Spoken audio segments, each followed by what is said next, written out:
देश विकासशील देशों की श्रृंखला में नहीं, विकसित देशों की श्रृंखला में टॉप में रहेगा। अगर आप चाहते हैं और जानते हैं तो तालियों के साथ पहले से इस आशा के निशानी के रूप में बढ़िया ताली बजाकर, कोई सुने न सुने, आप अपने आप को कह रहे मेरे अंदर एक आशा है।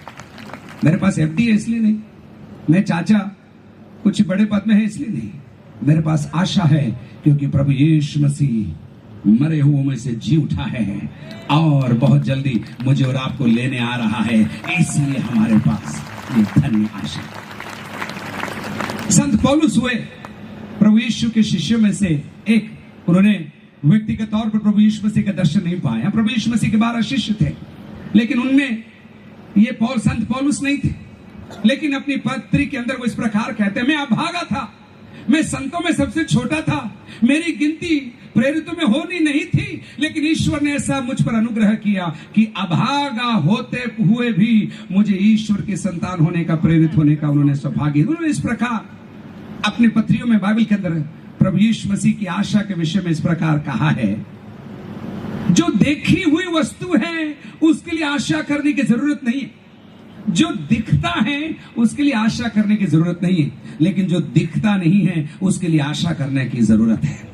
आज अगर आपको कुछ दिखाई नहीं दे रहा, आप आशा करिए, आप खाली नहीं जाएंगे, आपकी आशा पूरी होकर ही रहेगी। आपकी आशा के अंदर कोई धूमिल नहीं होगा, आपकी आशा में धोखा नहीं होगा, क्योंकि प्रभु यीशु मसीह स्वयं कहते हैं, मैं तुम्हारी आशा हूं, मैं तुम्हारी आशा। और यह आशा अनंत आशा है, अनंत आशा। आप सुन रहे हैं क्या मेरी बात? मुझे मालूम नहीं, लेकिन मैं आपको याद दिला देता हूं ताकि आपको याद रहे। ये महासम्मेलन कितना खूबसूरत आयोजन किया, कितनी मेहनत लोगों ने करी है, कितना प्रयास लोगों ने किया। ईश्वर इनको सबको आशीष दे। मसीह समुदाय प्रेम का समुदाय है। नंबर 2, मसीह समुदाय सेवा का समुदाय है। नंबर 3, मसीह समुदाय क्षमा की खदान है, क्षमा करने वाला समुदाय है। नंबर 4, मसीह समुदाय आशा रखने वाला, आशावान एक समुदाय है। इतिहास है हमारे पास, लेकिन इतिहास से भी बढ़िया हमारा भविष्य आने वाला है, ये हमको मालूम है, क्योंकि हमने बाइबल की आखिरी पुस्तक हमने पढ़ी हुई है। अगली बात, मसीही समुदाय प्रार्थना करने वाला समुदाय है। हमारे पास एक जादू है मसीह समाज के पास। उस जादू का क्या नाम है मालूम? प्रार्थना। हम कहीं भी खड़े होकर प्रार्थना करते हैं, ईश्वर हमारी सुनता है। हम कैसे भी प्रार्थना करते हैं, ईश्वर हमारी सुनता है। हम न केवल हमारे लिए प्रार्थना करते हैं, अन्यों के लिए भी प्रार्थना करते हैं, ईश्वर हमारी सुनता है। हम बीमारों के लिए प्रार्थना करते हैं, ईश्वर हमारी सुनता है। हम निसंतानों के लिए प्रार्थना करते हैं, ईश्वर हमारी सुनता है। हम गरीबों के लिए प्रार्थना करते हैं, उनके आर्थिक उन्मूलन उनका हो जाता है। ये प्रार्थना की शक्ति है, हमारी कोई ताकत नहीं, ईश्वर का जवाब है। हम तो पुकारने वाले हैं, जवाब देने वाला वो है। अर्जी हम लगाते हैं, साइन वो करता है। किसी के जीवन में ईश्वर ने कभी साइन किया है तो जोरदार ताली बजाकर उस जीवित परमेश्वर का, उस अनादि काल के परमेश्वर का बढ़िया तालियों के साथ धन्यवाद दीजिए। अगर हो सकता है तो जोर से बोलिए, धन्यवाद प्रभु यीशु मसीह। प्रार्थना वाले लोग हैं हम लोग, प्रार्थना। इसलिए कभी कभी सुबह प्रार्थना कर लेते हैं, कभी रात में प्रार्थना कर लेते हैं, कभी पहाड़ में कर लेते हैं तो कभी जंगलों में कर लेते हैं, कभी एकांत में कर लेते हैं तो कभी। हमारी प्रार्थना की सीमाएं नहीं। और खूबसूरत ये बात है, प्रभु ने हमको स्वयं कहा, प्रभु यीशु मसीह ने स्वयं हमें ये सिखाया कि तुम सबके लिए प्रार्थना करो। हमारे स्वामी की ये खूबसूरत थी, न केवल वो सिखाते थे, लेकिन वो कर कर सिखाते थे। मेरे साथ बोलिएगा, कर कर सिखाते थे।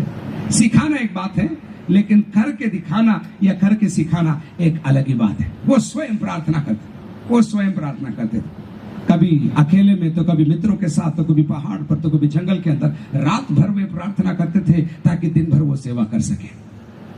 जो सेवा करते हैं, जो दूसरों की निस्वार्थ सेवा करते हैं, अगर आपके जीवन में निराशा कहीं गलती से आ रही हो, अगर आपको ऐसा लग रहा हो इतनी सेवा से मेरा क्या लाभ, मुझे क्या मिल रहा है, अगर आपको ऐसा लग रहा है कहीं भी निराशा की थोड़ी सी हवा इधर उधर से चल रही है, आज हम आपको खुली बाइबल से कहना चाहते हैं आपको निराश होने की जरूरत नहीं है। प्रभु यीशु मसीह स्वयं आपकी आशा है, प्रभु यीशु मसीह स्वयं आपका इनाम और तोहफा है, प्रभु यीशु मसीह स्वयं आपके लिए एक बहुत बड़ी मिरास के समान आपकी मदद करने के लिए आपके लिए स्वर्ग में प्रार्थना कर रहा है, आपके लिए स्वर्ग में प्रार्थना। तो प्रार्थना कई जगह पर हथियारों का इस्तेमाल किया जाता है, लेकिन मसीह समाज घुटनों पर आता है, स्वर्ग की ओर हाथ बढ़ाता है, अदृश्य और सनातन और अद्भुत परमेश्वर को पुकारता है और कार्य अपने आप होने लग जाते हैं। अगर आपके लिए कभी हुआ है तो एक बार धन्यवाद दीजिए, एक बार धन्यवाद दीजिए। और खास बात क्या है, केवल मंच पर बैठने वाले ही प्रार्थना करेंगे तब चाबी चलेगी, ऐसा नहीं। कहीं भी कोई भी किसी ने न जाना हो, केवल यीशु का नाम जाना हो, वो भी पुकारे, उसकी भी आवाज स्वर्ग सुन लेता है और उसकी प्रार्थना का जवाब उसे वहां पर मिल जाता है। मसीह समुदाय प्रेम का समुदाय है, मसीह समुदाय सेवा का समुदाय है, मसीह समुदाय क्षमा का समुदाय है, मसीह समुदाय इतना ही नहीं आशा का समुदाय है। पांचवी बात मैंने बोला, मसीह समुदाय प्रार्थना का समुदाय है। लेकिन आखिरी चीज, मसीह समुदाय इस वचन पर आधारित समुदाय है, इस वचन पर आधारित समुदाय। इस वचन में जीवन और भक्ति से संबंधित, व्यवसाय और इन्वेस्टमेंट से संबंधित, परिवार और एकांतता के जीवन से संबंधित सब कुछ इस किताब के अंदर लिखा है। और इस किताब के बाहर हमें जाने की अनुमति नहीं। और इस किताब में देश की भलाई, न्यायपालिका के लिए प्रार्थना, राजनेताओं के लिए प्रार्थना, अधिकारियों के लिए प्रार्थना के लिए स्पष्ट लिखा गया है, स्पष्ट लिखा गया है। एक जगह से लिखा है, तुम्हारे अधिकारियों के लिए तुम प्रार्थना करो कि तुम चैन से जीवन बिता सको। अगर अधिकारियों के लिए तुम प्रार्थना नहीं करोगे तो वो राज्य चला नहीं सकेंगे, और अगर वे राज्य चला नहीं सकेंगे तुम चैन से जिंदगी बिता नहीं सकोगे। हम किताब के लोग हैं, हमारी पहचान इस किताब से है। लेकिन आखिरी चीज बोलकर मेरे शब्दों को भी बंद करूंगा, हम एक अलौकिक समुदाय भी है। चिन्ह और चमत्कार हमारे बीच में ऐसे ही होने लगते हैं। हमको कोई बड़ा काम करने की जरूरत नहीं है, कोई बड़े काम नहीं, लेकिन छोटे और साधारण लोगों से भी अद्भुत काम होने लगते हैं, क्योंकि ईश्वर हमारे समुदाय में चलने और फिरने वाला जिंदा परमेश्वर है।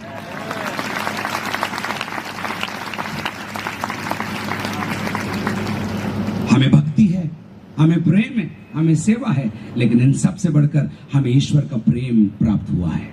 प्रभु यीशु मसीह ने एक रात जब उसके पास एक बहुत बड़ा सेठ प्रभु यीशु मसीह के पास आया, अनंत जीवन क्या है उसने पूछा। बहुत कुछ डिस्कस करने के बाद प्रभु यीशु मसीह ने चिरपरिचित शब्दों में इस प्रकार बोला, क्योंकि परमेश्वर ने जगत से ऐसा प्रेम दिखाया कि उसने अपना एकलौता पुत्र दे दिया, ताकि जो कोई उस पर विश्वास करे वो नाश न हो परंतु अनंत काल का जीवन पाए।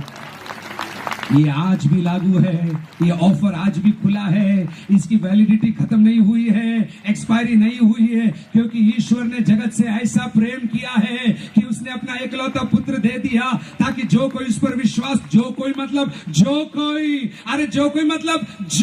उस पर विश्वास करे वो नाश नहीं होगा परंतु अनंत जीवन पाएगा। इस पृथ्वी पर भी अनंत जीवन पाएगा, आने वाली दुनिया में भी उसका नाम सूची में लिखा जाएगा। समझ में आ रहा था? जोरदार तालियों के साथ जिन्होंने इस आशा को पाया है। यही हमारा संदेश है, यही हमारा गाना है, यही हमारा बजाना है, यही हमारा ढोल है, यही हमारा पीटना है, क्योंकि परमेश्वर ने जगत से ऐसा प्रेम किया। अयोग्य थे हम, हमारी कोई काबिलियत नहीं थी, कोई खूबी नहीं थी। मान सम्मान होता अगर हम कोई 1001 या 1,00,001 कहीं चढ़ाते और ईश्वर हमें मान सम्मान देता। अरे हम तो उसके लायक ही नहीं थे, हम तो लायक ही नहीं थे, हमारी क्या पहचान थी। लेकिन जब से प्यारा यीशु आया, मेरा जीवन हमेशा के लिए बदल गया। ऐसा मैं कहना चाहता हूं। ये चीज सबको समझ में नहीं आती, मैं अगर किसी अनजान आदमी को शहद के बारे में कहने जाऊं, मैं उसे कहूं शहद भूरा होता है तो वो कहेगा उह। फिर मैं कहूंगा शहद चिपचिपा होता है, बोलेगा अरे रे रे रे। फिर मैं बोलूंगा शहद टपकता नहीं है, धीरे धीरे गिरता है, वो बोलता है रबर है क्या क्या। मैं बहुत समझाने का प्रयास करूंगा, उसको समझ में नहीं आएगा। लेकिन उससे भी अच्छा है मैं उसको पास में बुलाकर मेरी छोटी उंगली शहद में डुबाकर उसकी जुबान में लगा दूं और वो कहेगा शहद ऐसा होता है क्या। आप समझ में आया ये शहद क्या है। प्रभु यीशु मसीह का जीवन, प्रभु यीशु मसीह की शिक्षाएं, प्रभु यीशु मसीह का प्रेम, प्रभु यीशु मसीह का मार्गदर्शन कुछ इस प्रकार ही है। जिन्होंने चख लिया है उन्होंने जान लिया है कि जीवन इसी के अंदर है।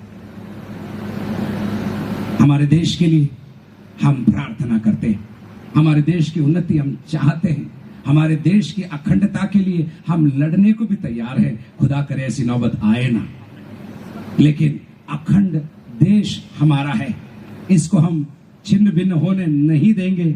इतना ही नहीं, सेवा से इस क्रम को हम बढ़ाएंगे और हम ये प्रण लेते हैं इस महासम्मेलन के अंदर, इस देश के अंदर कोई गरीब सोएगा नहीं, ऐसा हम कहना चाहते हैं। इस देश के अंदर कोई अनपढ़ रहेगा नहीं, ऐसा हम कहना चाहते हैं। इस देश के अंदर भ्रष्टाचार रहेगा नहीं, ऐसा हम प्रण लेते हैं और इसके लिए हम मेहनत करेंगे। हम ही क्या, हमारे आने वाली पीढ़ियां भी इस देश की उन्नति के लिए काम करती रहेगी, ऐसा हम अपने आप के लिए और आने वालों के लिए कहते हैं। इस महासम्मेलन के आयोजकों से अगर आप पूछें आपने ये क्यों किया, कुछ लोग पूछ भी रहे होंगे, कुछ लोग पूछ रहे हैं क्या बात है, जरूरत क्या पड़ गई।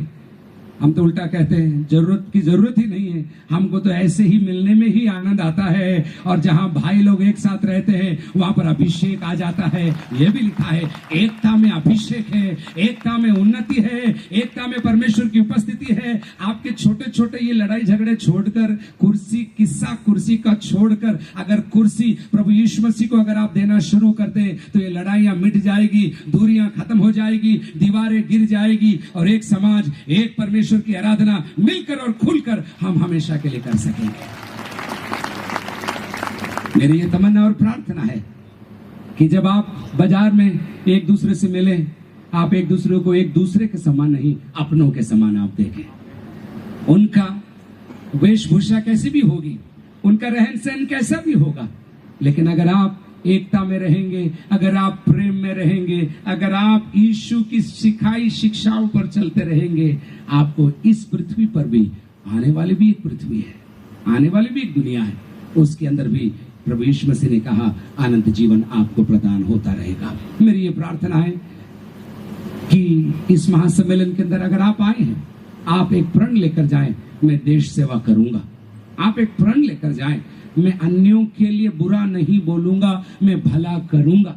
आप एक प्रण लेकर जाएं, मेरे पास जो कुछ है वो इस्तेमाल कर कर, ईश्वर की आशीर्वाद प्राप्त कर कर, मैं अन्यों के लिए, अन्य समाजों के लिए, अन्य लोगों के लिए मैं आशीर्वाद का कारण ठहरूंगा। मुझे ये सौभाग्य मिला, जितने भी आयोजक हैं उन सब का मैं तहे दिल से स्वागत करता हूं और धन्यवाद देता हूं। और मेरी आप सबके लिए प्रार्थना ये है, ये साल बहुत जल्दी खत्म हो रहा है, लेकिन आने वाले सालों में आपकी ये पहचान होने पाए कि आपने देश की उन्नति के लिए एक बहुत बड़ा कदम आपने उठाया, ऐसा आपके लिए कहा जाने पाए। एक बार और जोरदार ताली बजाकर सारे आयोजकों को मैं धन्यवाद देता हूँ।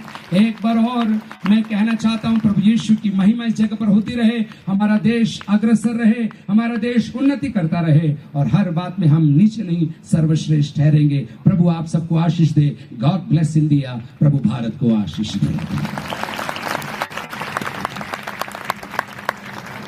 धन्यवाद सर।